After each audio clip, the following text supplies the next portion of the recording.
स्मारक का इतिहास जाने। वेद विज्ञान विद्या का स्मारक है ये। वेद को अगर हम डिटेल में देखें तो उसको कहते हैं वैदिक वांग्मय। महर्षि जी ने सारे विश्व को कह सकते हैं एक जादुई टेक्निक दे दी। नमस्कार, मैं हूं सुप्रिया और प्रयागराज की धरती से मैं आपको प्रयागराज महाकुंभ के भव्य नजारे दिखा रही हूं, साधु संतों से मिला रही हूं और महाकुंभ के अलग अलग जो दर्शन करवा रही हूं आपको। चलते चलते हम कई साधु संतों से मिल रहे हैं और इसी बीच हम आ गए हैं महर्षि स्मारक के पास। आप मेरे पीछे इस भव्य नजारे को देखिए। ये स्मारक है, महर्षि स्मारक के नाम से ये जाना जाता है। और ये भव्य दिव्य स्मारक क्यों बना है, किसने बनवाया है और यहाँ इस स्मारक को बनवाने का क्या उपदेश था, हम इस वीडियो में आगे आपको बताने वाले हैं। चलिए हम पहले भव्य स्मारक को देख लेते हैं।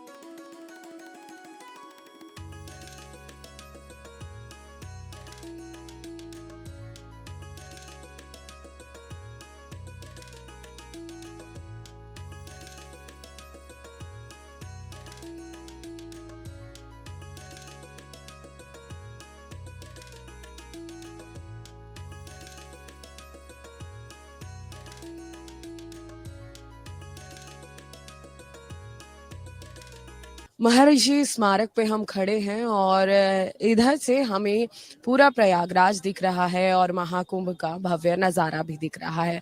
हमें यहाँ एक ब्रोशर मिला जिस पे लिख रहा है महर्षि स्मारक और वेद विज्ञान विद्या पूर्ण ज्ञान का स्मारक है। अब ये वेद विज्ञान विद्या पूर्ण ज्ञान का स्मारक क्या है, इसका मतलब क्या है, चलिए आगे जानते हैं।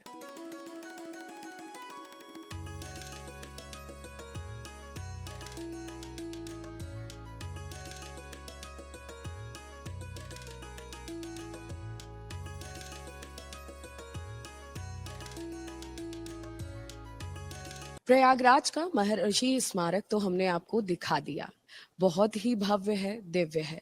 लेकिन इसका इतिहास क्या है, यहाँ होता क्या है, ये किस पद्धति पे काम करते हैं, इन्हीं सब बातों को जानने के लिए आज हमारे साथ मौजूद हैं ब्रह्मचारी गिरीश जी। महाराज जी, आपका बहुत बहुत जय गुरुदेव। जय।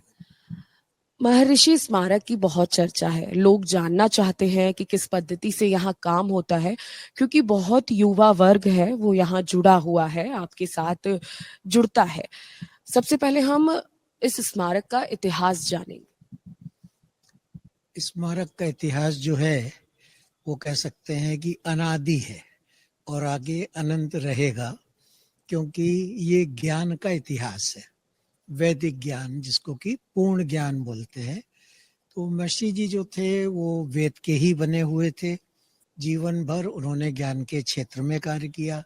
अपने गुरुदेव स्वामी ब्रह्मानंद सरस्वती जी महाराज जो तत्कालीन शंकराचार्य थे, 165 वर्षों बाद उनका जो है स्थापना हुई थी पुनः पीठ की, बद्रिकाश्रम हिमालय में ज्योतिष पीठ की।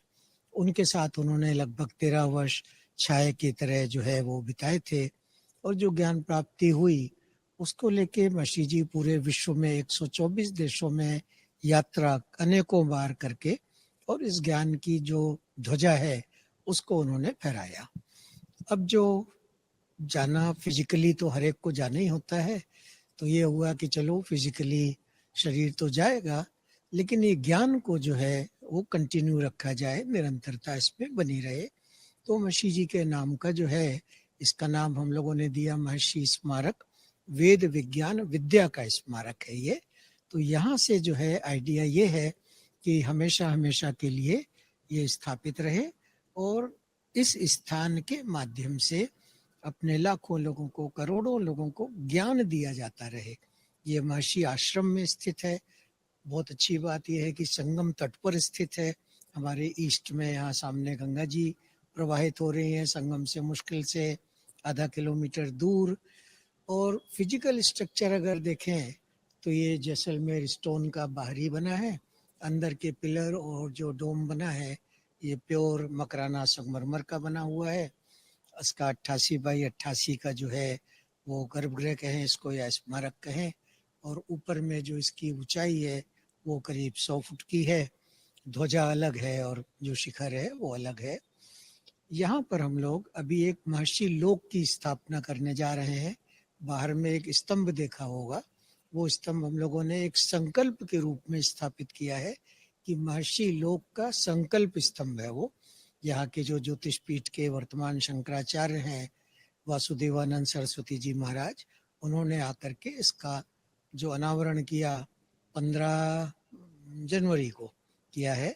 और अब उसकी पूरी प्लानिंग कर रहे हैं कि महर्षि लोक में, महर्षि जी का ऐसा मन था कि जो ज्ञान का कोई थीम पार्क बनाया जाए तो वो ऐसा हो कि एक प्रवेश द्वार से जब व्यक्ति प्रवेश करे और जब एग्जिट से निकले तो पूर्ण ज्ञानी हो जाए वो। तो उसी थीम को हम लोग जो है लेकर के और उसकी प्लानिंग कर रहे हैं। एंड आई होप कि अगले 2 साल में जो है बहुत सुंदर यहाँ महर्षि लोक की स्थापना हो जाएगी। महाराज जी, हम ये पूछना चाहेंगे, इतना बड़ा महर्षि स्मारक है, आपने एक शब्द का यूज करा विज्ञान, और यहाँ भी लिखा है वेद विज्ञान विद्या पूर्ण ज्ञान का स्मारक। तो वेद विज्ञान विद्या, इसका क्या मतलब है? अपने यहाँ जब वेद शब्द कहते हैं ना, तो विद धातु होती संस्कृत में, व्याकरण की दृष्टि से, ग्रामर की दृष्टि से। विद माने ज्ञान, उसको लेकर के वेद की बात होती है। वेद को अगर हम डिटेल में देखें तो उसको कहते हैं वैदिक वांग्मय, माने वेद का पूरा परिवार। उसके 40 क्षेत्र हैं। 4 तो वेद बहुत कम लोग जानते हैं, लेकिन नॉर्मली जानते हैं। ऋग्वेद है, सामवेद है, यजुर्वेद है, अथर्ववेद है। फिर उसके अंग हैं, वेदांग, 6 वेदांग है। फिर उसके उपांग है, 6 उपांग है। फिर इतिहास ग्रंथ हैं, जैसे रामचरितमानस है, रामायण है, महाभारत, ये सब जो है ये इतिहास ग्रंथ है। तो इतिहास, पुराण, 18 महापुराण है, 18 उपपुराण है, स्मृति के ग्रंथ हैं।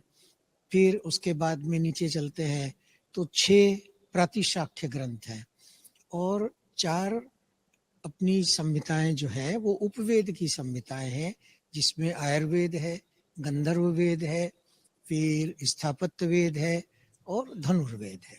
तो ये 40 क्षेत्र जो है, इसकी अगर पुस्तकों को देखेंगे तो लगभग 350 पुस्तकें होती है। तो इसका ज्ञान जो है, वैदिक ज्ञान, पूरे जीवन का ज्ञान अगर देखें तो ये इन पुस्तकों में है, ग्रंथों में है। ये पूरे ग्रंथ जो है वेद विज्ञान के ग्रंथ कहलाते हैं। अब विज्ञान की दृष्टि से तो आज क्या है, हर बात को रिकन्फर्म करना विज्ञान हो गया है। तो अपने लोग जो है वो जानते ही हैं, हमारे को विज्ञान की आवश्यकता रिकन्फर्मेशन की नहीं है। लेकिन आज वेस्ट में स्पेशली इसका महत्व है कि कोई बात अगर कहीं से आई है तो वैज्ञानिक अनुसंधानों के द्वारा उसकी पूर्णता होती है, कन्फर्मेशन होता है। लेकिन अपने यहाँ तो वेद में एक निरुक्त शब्द है, एक क्षेत्र जो है निरुक्त है। तो वो निरुक्त क्या है कि एक तरफ तो व्याकरण जो है ना आगे बढ़ती है, बढ़ने का साइंस जो है व्याकरण है, लेकिन उसको जुड़े रहने का विज्ञान जो है वो निरुक्त है। वी जो है वो विवर्त के लिए है, जुड़े रहने से लिए है। तो वेद एक तरफ और विज्ञान एक तरफ, ये दोनों का समन्वय जो है, ज्ञान का समन्वय जो है आधुनिकता से है। ये महर्षि जी का बहुत बड़ा कंट्रीब्यूशन है कि उन्होंने भारत के सनातन वैदिक ज्ञान विज्ञान को जो है वो विज्ञान के प्लेटफॉर्म पे ला करके उसका सैकड़ों बार कंफर्मेशन करके फिर पूरे विश्व को दे दिया, जिसमें लोग उसको समझ सके, सरलता से विश्वास कर सके उस पर। तो महाराज जी, मेरा ये सवाल है कि हमने जो सुना है महर्षि जी के बारे में कि डिप्रेशन और एंजाइटी जो आजकल सबसे बड़ी समस्या होती जा रही है, उसका बहुत सरल उपाय महाराज जी ने दिया था और अब उसको आप आगे बढ़ा रहे हैं। तो देखिए, आजकल सभी की समस्या, हर दूसरे आदमी की समस्या है। वो आदमी डिप्रेशन में हम लोग जाते जा रहे हैं, या हम लोगों को किसी चीज से एंजाइटी हो जाती है। आपके पास ऐसा क्या आधुनिक तकनीक है जिससे हम इन सब चीजों से बाहर आ सकते?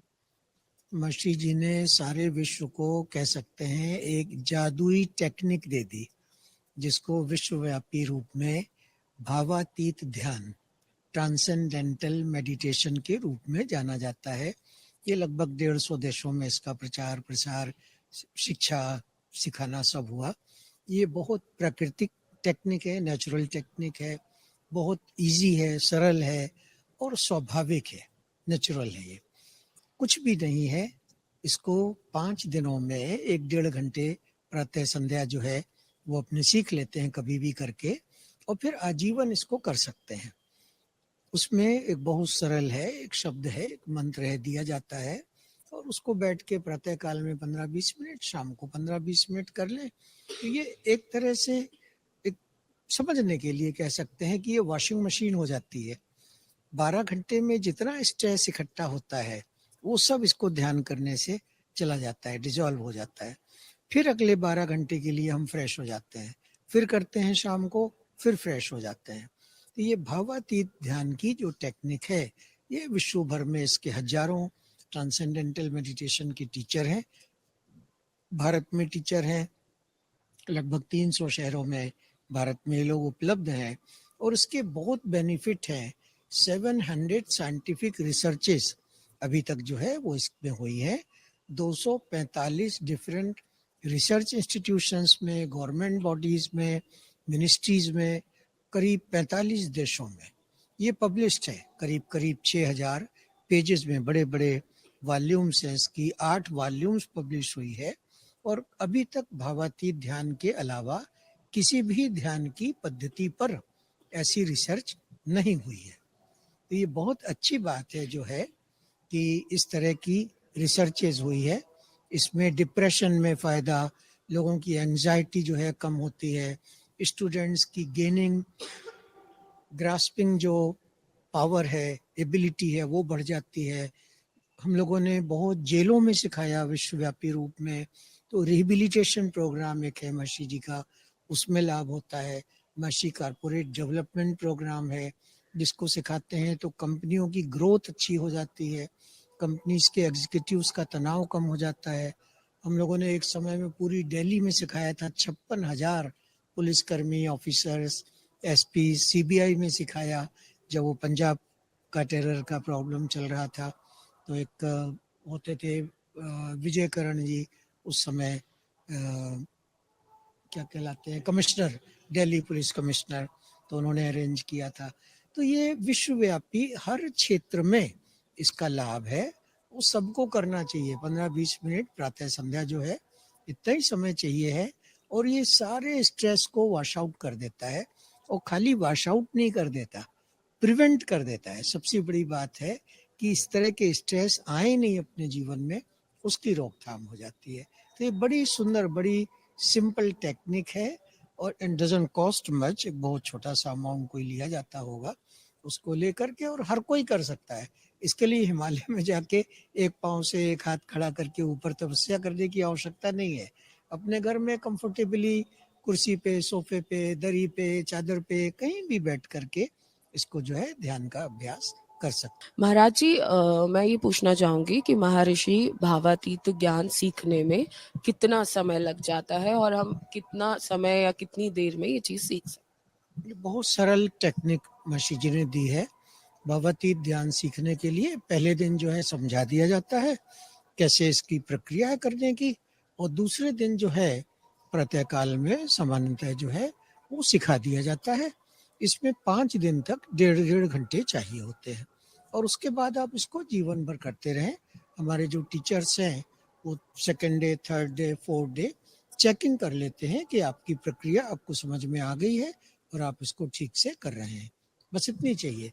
बाद में फिर अपने जुड़े रहते हैं टीचर्स, फॉलो करते रहते हैं, देखते रहते हैं कि आपका ठीक चल रहा है, और जो बेनिफिट्स रिकॉर्डेड हैं साइंटिफिक रिसर्चेस के हिसाब से, उसका आपको लाभ मिल रहा है या नहीं मिल रहा है, वो टीचर हमारे फॉलो करके देखते रहते हैं।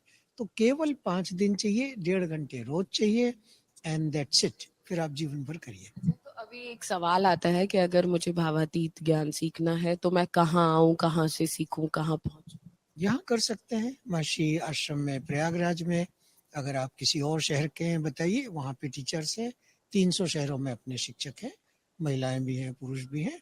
तो वहाँ का आपको नंबर दे देंगे, उनसे संपर्क कर ले, वहाँ सिखा देंगे उनको। और ये अगर भावातीत, जैसे आपने इसके बारे में विस्तार से बताया, इससे हम अपने जीवन में किस तरीके की स्थिरता ला सकते हैं और ये हमारे जीवन में कैसे हमारी चीजों को सही करने में काम करेगा? देखिए, होता ये है, अभी जो आपने पहले बात करी कि हर एक व्यक्ति आजकल परेशान है। हर एक की जो महत्वाकांक्षा है, वो बहुत बढ़ती चली जाती है। हमको भी ये इच्छा है, ये मिल जाए, वो मिल जाए, वो मिल जाए, वो मिल जाए, लेकिन हम पा नहीं पाते। उसका एक बहुत सिंपल कारण है, क्यों नहीं पा पाते?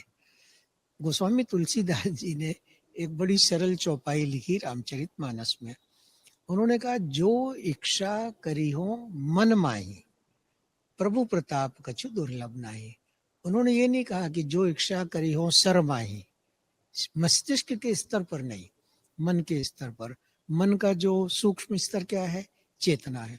चेतना का और सूक्ष्म स्तर क्या है? आत्मा है। तो जो हम चेतना के स्तर पर संकल्प करेंगे, वो परिपूर्ण होता है। तो आज की शिक्षा में दुर्भाग्यवश, चाहे वो प्राइमरी हो, प्री प्राइमरी हो, बात की स्थिति हो, अप टू हायर एजुकेशन, ये चेतना की शिक्षा कहीं दी नहीं जाती। अब जो नई अभी एनईपी आई है 2020 में, इसमें बात जरूर हुई है थोड़ी सी। अभी उसमें साधना को और जोड़ना है। थ्योरेटिकल तो देखिए कितना भी पढ़ लेंगे, समझ लेंगे, अच्छी बात है, लेकिन जब तक अभ्यास नहीं करेंगे, जब तक भावातीत नहीं होंगे, ट्रांसेंड नहीं होंगे, भावों के परे नहीं जाएंगे, भाव के स्रोत के पास नहीं जाएंगे, तब तक संकल्प सिद्धि नहीं होगी। तो ये आज बहुत आवश्यक है कि संकल्प सिद्धि के लिए जो है, वो लोग भावातीत ध्यान का अभ्यास करें, मॉर्निंग एंड इवनिंग 15-20 मिनट, और जो चाहते हो वो सब पालें। एक जगह जाके, आप जाते ना आजकल, चलो मॉल में जाते, क्यों जाते हैं? एक मॉल में जाने में सब तरह की दुकानें हैं, वहां पे सब मिल जाएगा। एक जगह कपड़े की दुकान, एक जगह जूते की दुकान, एक जगह किराने की दुकान नहीं जानी पड़ेगी। इसी तरह एक चेतना में जब जाते हैं अपने, तो अपने एक कहावत है, क्या वो, इधर को छोड़ के उधर जाते हैं तो ना ये मिलता है ना वो मिलता है। तो एक जगह ऐसी जाते हैं जो कि सारे संभावनाओं का क्षेत्र है। चेतना जो है वो भी ट्रांसेंडेंटल कॉन्शियसनेस, भावातीत चेतना जो है, वो समस्त संभावनाओं का क्षेत्र है, प्रकृति के नियमों का घर है वो। तो वहां जाते हैं, वहां से सब मिल जाता है अपने को। महाराज जी, मेरा अंतिम सवाल रहेगा, क्योंकि आजकल का जो युवा है वो बहुत भटक रहा है। जेनजी किड्स जिसे आजकल बोला जाता है, सब अपना अपना करना चाहते हैं, जो वो चाहते हैं वो अपना करते भी हैं, लेकिन एक समय में आके बच्चे कहें या युवा कहें, वो कुछ निर्णय नहीं ले पाते और फिर भटक जाते हैं और गलत कामों में उलझ जाते हैं। आप उन्हें क्या कहना चाहते हैं? और भावातीत के माध्यम से, महर्षि भावातीत ध्यान के माध्यम से वो कैसे जुड़ के अपनी जिंदगी को ठीक कर सकते? देखिए, हमारे यहाँ अभी 2.5 लाख बच्चे स्टडी करते हैं भाषी ऑर्गेनाइजेशन में, जिसमें 153 बड़े स्कूल हैं, 16 या 14 छोटे किड्स होम है। हमारे 2 विश्वविद्यालय हैं, महर्षि महेश योगी वैदिक विश्वविद्यालय, then Maharshi university of management and technology. ये सब बच्चों को हम लोग प्रातः संध्या जब स्कूल में आते हैं और जब जाते हैं तो भावातीत ध्यान का अभ्यास कराते हैं। फिर उसके एडवांस प्रोग्राम है, टीएम सिद्धि प्रोग्राम, योगिक फ्लाइंग। तो होता यह है कि आत्म चेतना में उनको संतुष्टि मिलती है, उनको आनंद की प्राप्ति होती है, स्ट्रेस उनका सब तरह से डिसॉल्व हो जाता है। इसलिए हमारे स्कूलों में ना इनडिसिप्लिन का प्रॉब्लम है, ना कोई ड्रग का प्रॉब्लम है, ना कोई सुसाइड के केस होते हैं, कहीं भी नहीं है। आज बच्चे परेशान होकर के, आप रोज ही पढ़ते हैं, मीडिया में आप देते हैं, कोटा में जो है सुसाइड हो रही है, कहीं चेन्नई में अभी पढ़ा एक सुसाइड हुई। तो ये अपने प्रिवेंट कर सकते हैं। सारे बच्चों को ध्यान सिखा देना है, सुबह शाम जो है 15-20 मिनट करें। आप देखेंगे पूरा यूथ जो है एक पॉजिटिव डायरेक्शन में चल पड़ेगा, कहीं कोई नेगेटिविटी जो है वो नहीं आएगी। ये बहुत जरूरी है, करने लायक है ये। महाराज जी, आपने हमें इतना टाइम दिया और महर्षि स्मारक जो इतना भव्य बना हुआ है उसके दर्शन करने के लिए हमें मिले, ये हमारा सौभाग्य है। हम प्रयागराज में हैं और आपको प्रयागराज में महाकुंभ के अलग अलग रंग दिखा रहे हैं, और उसमें से ही ये एक रंग था महर्षि स्मारक का, जिससे जुड़कर आप अपनी जिंदगी तो बदल ही सकते हैं, साथ ही साथ आपके जीवन में जो तनाव है, स्ट्रेस है, अगर आप एंजाइटी का शिकार होते जा रहे हैं, आपके काफी क्वेश्चंस हमारे पास आते हैं, तो ये एक माध्यम है, आप जुड़े। अगर ज्यादा डिटेल्स चाहते हैं तो आप हमें कमेंट कर सकते हैं, हम डिटेल्स आपको सभी प्रोवाइड करा देंगे। महाकुंभ के अलग अलग रंग हम आपको दिखाते रहेंगे, आप हमारे साथ बने रहिए। महाराज जी, आपने इतना अच्छे से हमें समझाया, बताया, उसके लिए आपका बहुत बहुत शुक्रिया। धन्यवाद। जय गुरु।